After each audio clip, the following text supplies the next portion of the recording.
লাইটটা যেটা জ্বলছে এই লাইটটা হচ্ছে গো প্লাগের লাইট। গো প্লাগটা মনে হয় খারাপ হয়ে গেছে বলে তাই এই লাইটটা জ্বলা চালু হয়ে গেছে। তো আমরা জিডিএস লাগিয়ে চেক করলাম যে এটা 1 GB আছে না হিস্ট্রিতে আছে। দেখছি 1 GB ছিল। তো আমরা কোডটাকে ডিলিট করে আবার করলাম, তখন পেন্ডিংয়ে পড়ে গেছে। তো মানে ওইটা গো প্লাগটা খারাপ আছে। আমাদেরকে গো প্লাগটা খুলতে গেলে তো আমাদেরকে এই ওয়ারিংটা সব কটা ওয়ারিং আমাদের খুলতে হবে। এই ওয়ারিংটা সরিয়ে দিলে নিচেই 4টে 10 নম্বর আছে, ওইটা খুললে আমাদের বেরিয়ে আসবে। এই গো প্লাগের হচ্ছে এইটা লাইন, এই লাইনটা হচ্ছে গো প্লাগের, এইটা আমাদেরকে খুলতে হবে। আমরা ওয়ারিংটা খুলে গো প্লাগটা বার করে নিচ্ছি। গো প্লাগটা এই যে বেরিয়ে গেছে।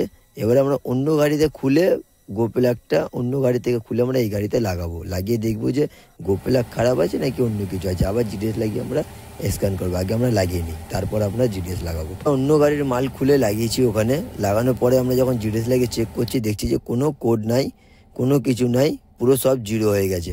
তার মানে আমাদের গো প্লাগটা খারাপ আছে। গো প্লাগটা লাগালে আমাদের প্রবলেম সলভ হয়ে যাবে, লাইটটা চলে যাবে।